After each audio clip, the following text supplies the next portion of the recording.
hit like, and subscribe. You're watching the Marc Lamont Hill official YouTube channel.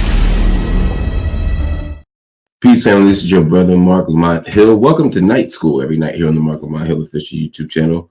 We hold night school where we engage the most pressing topics, the most engaged debates, the most interesting conversations going on in the world today. And tonight is no different.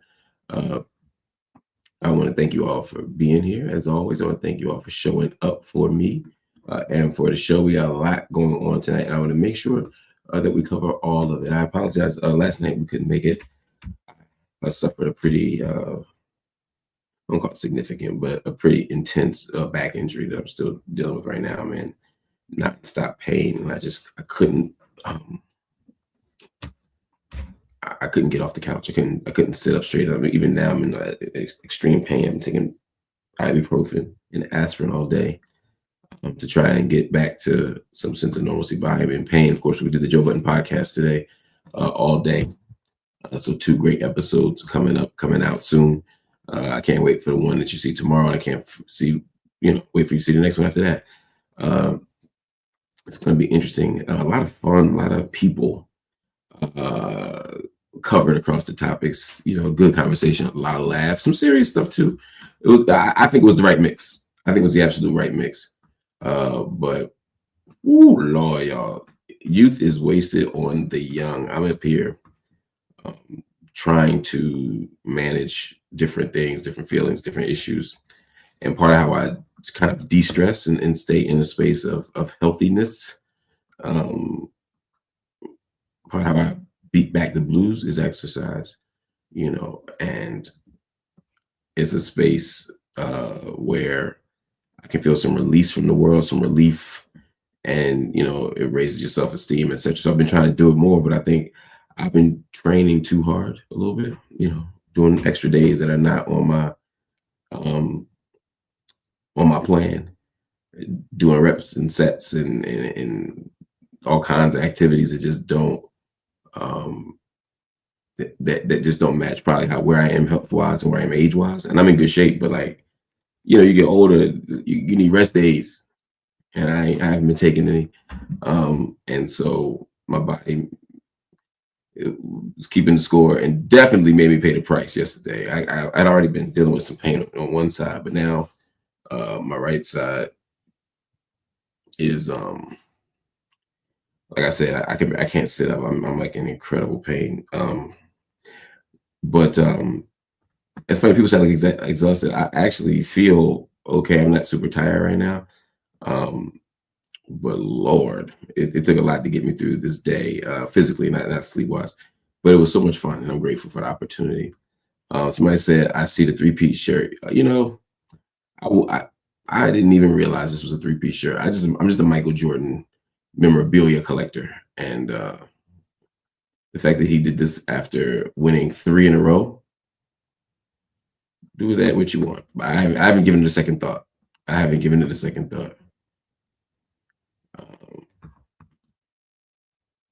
Instead of working out harder, double up on therapy sessions.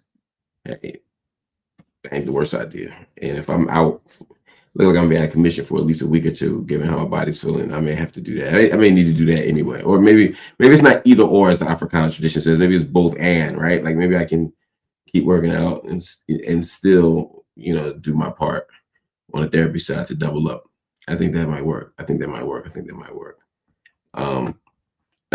Make sure to stop by Playback on Thursday night. I just might. Depending on how my body feels, I may have nothing else to do, because I probably won't be outside. Yeah, man, I'm excited. I'm excited to stop by Playback. I always have fun with y'all, though. The after hours joint y'all did the other day was crazy. Anyway, we're going to get to these stories: Trump's spy database, Tulsa's fake reparations, and of course, a new Diddy information coming out of court. We'll talk about that all tonight. Toy teacher said, "Eat clean while you rest so you don't feel guilty." That's true. And I've been eating like crap. And part of how I've justified the crap eating is like, look, I'm burning thousands of calories in this gym. I'm kicking ass in terms of meeting my goals for, heart rate and shit like that. I deserve this piece of pie or this cake, or more likely it's this beverage. You know what I'm saying? I just consume so much. I need to do better with that too. Whew. All right, y'all. Let's get to the stories because I know y'all is late, and I don't want y'all to feel like I'm stalling because I'm not. I just enjoy talking to y'all. That's it. The Trump White House is quietly building a massive database of every American, and they picked Peter Thiel's shady tech firm, Palantir, to do it. Now, you might know Palantir because they're the group that the company that helps ICE to hunt immigrants down. Now they're linking up data from the IRS, Social Security, Medicare, even selective service information to make one huge digital file for you. Now, Trump ordered this in March, but they've been real quiet about it since I don't know, ever since they first said something about it, really. And the reason is because privacy watchdogs, student groups, labor organizations, they're all drafting lawsuits to stop it. Meanwhile, Palantir just bagged a $795 million Pentagon deal. $795 million on top of $113 million in previous contracts under Trump. Now, Thiel, Palantir's founder, is tight with Elon Musk, who, of course, has been running a government efficiency program that kicked this whole thing off. And guess what? Musk is using his AI. Y'all know Grok. That's that thing you see on X, formerly Twitter. Anyway, he's using that AI technology to do some data mining.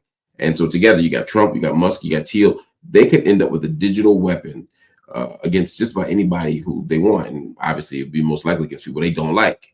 And the thing is, nobody's talking about it. More lawsuits are coming, but unless Congress steps in fast, this data grab might be locked in. It actually might be too late for it. So there's an argument to be made that the whole idea of DOGE, the Department of Government Efficiency, the kind of quasi or fake anti-constitutional department created by Trump, that it was never supposed to be about government efficiency anyway. Dun, dun, dun. It could have just been a cyber attack. It's a theory.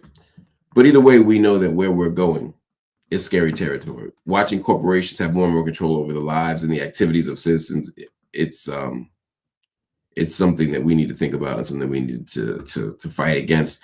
Part of how we fight against that is to get Congress to stand up and challenge the president's role and authority, to go to the Supreme Court and challenge the president's legal authority, right, as well as legislative authority, to say what can and can't happen. Trump is moving as if he has no accountability mechanisms, and we're moving that way. It's almost as if people are waiting these 4 years out. Like, look, he's only gonna be here 4 years, first 2, and then after that, he's fading out. Kind of lame duck status. There are people who feel like that, and I get it. I totally get that. Right? Like, look, we gotta suck it up. We'll take this L, and then we'll mount a plan for the next 2, 3, 4 years. The problem is there is no plan for the next 2, 3, or 4 years. There is no bench. There's nobody coming to save us. The world that is on fire right now will only be put out, the fire anyway, if we commit to doing the work right now. That we create the politicians that we want, that we create the resistance that we need. Instead of looking for it, let's build it, let's create it, let's foment it. That's what we have to do, because Trump's spy database isn't just going to create mass amounts of wealth for a small number of people. It's also going to create mass amounts of trauma and harm and precarity for people who absolutely don't deserve it. Right? Anyway, let's get to the next story. And I think that this story, for me, is a story that I don't ever want us to lose sight of. And I'm going to talk about it every day, every week, whatever I got to do to get this thing out here. Let's talk about it. Tulsa's new black mayor just dropped $100 million in terms of a budgetary guideline. I'm going to say that again. Tulsa's new black mayor just dropped a $100 million repair plan for descendants of the 1921 Tulsa race massacre. But guess what? The last 2 survivors, both of whom are 110 years old, still get $0 from the city. I'm going to say that again. $0 from the city. Mayor Monroe Nichols says he won't use the word reparations. It's too political, he claims. But the truth is, his plan avoids direct payments. Instead, the trust will help with housing and scholarships for future generations. Now, that's nice. I think we should invest in housing. It's a right. There should be a right. I think we should invest in education vis-a-vis scholarships or whatever for future generations. I think that's all part of any coherent reparations plan. But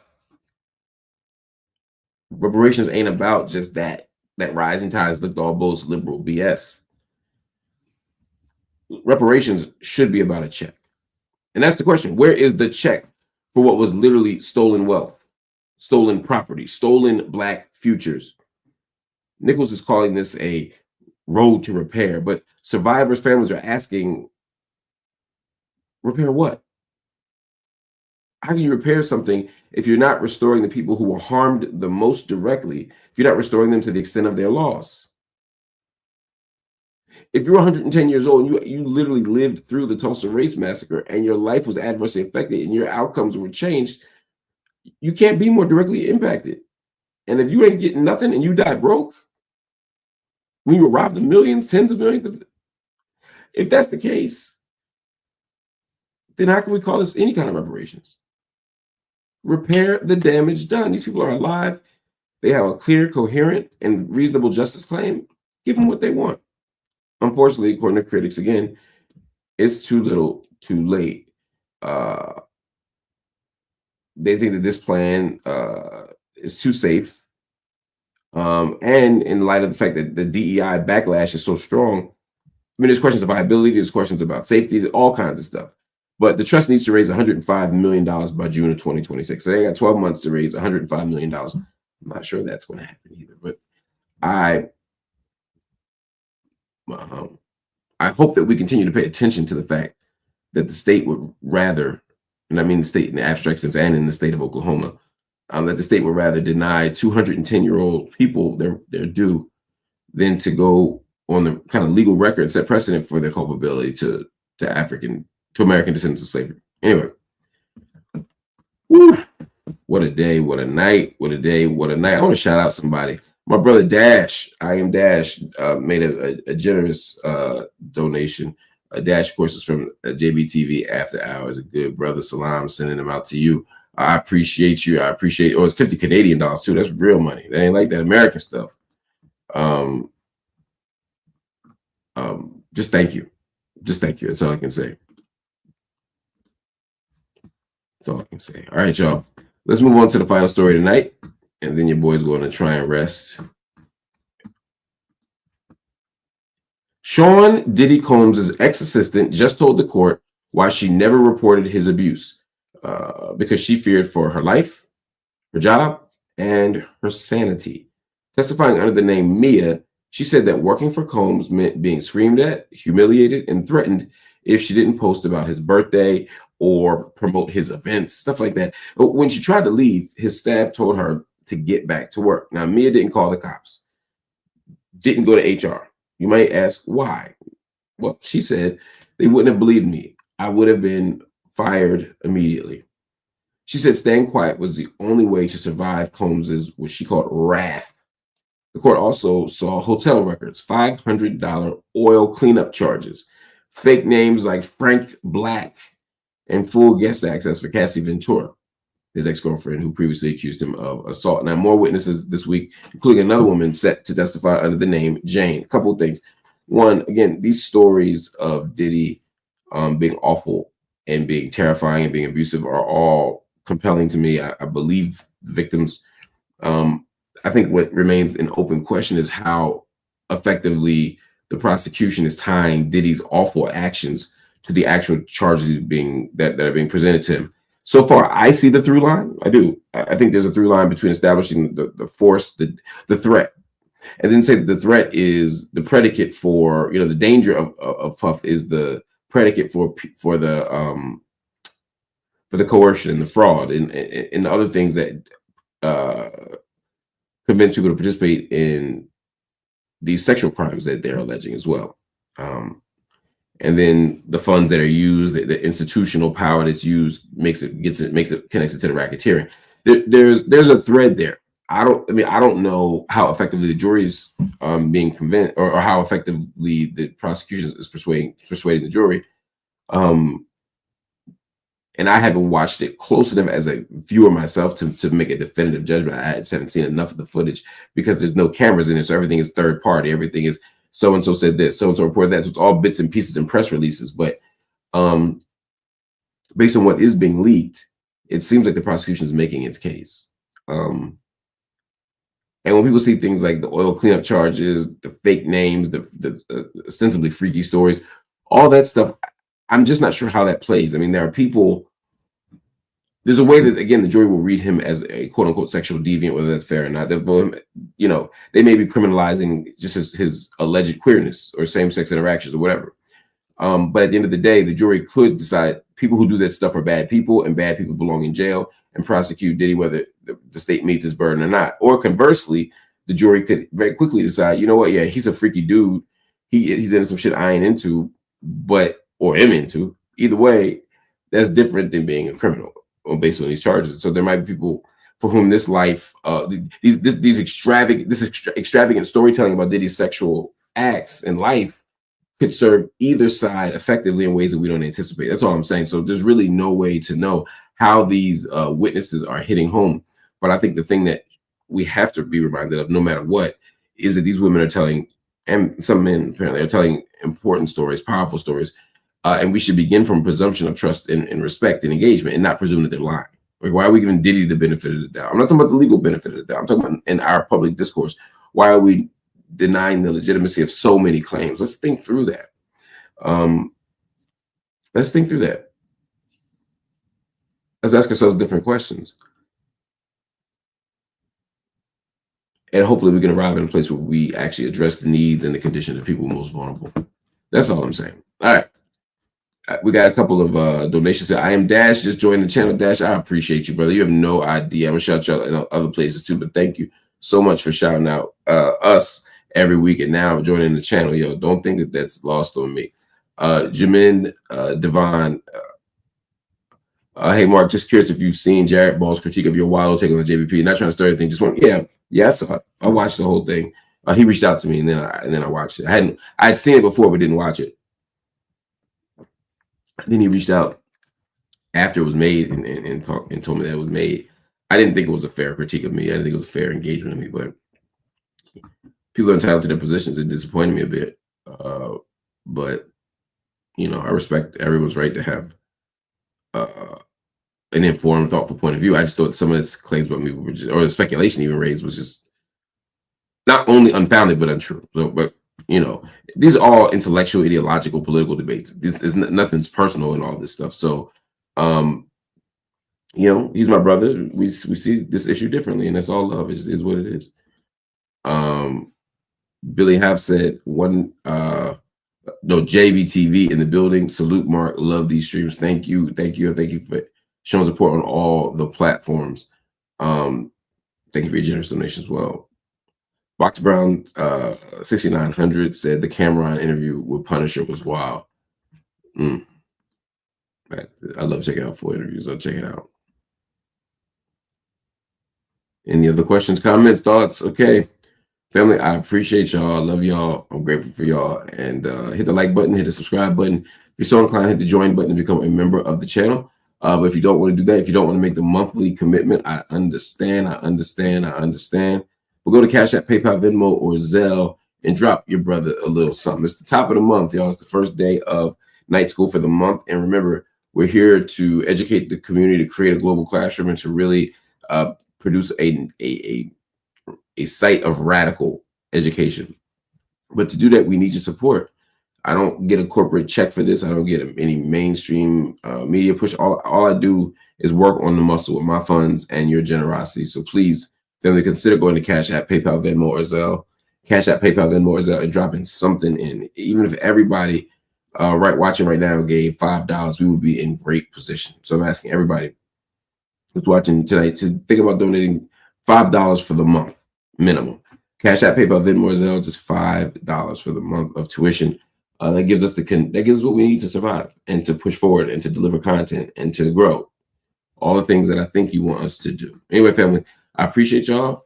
I will see y'all soon. Digital Tribe, by the way, wrote in and said, we hate to tear down our own, but accountability is a must. Yeah, I think that's right.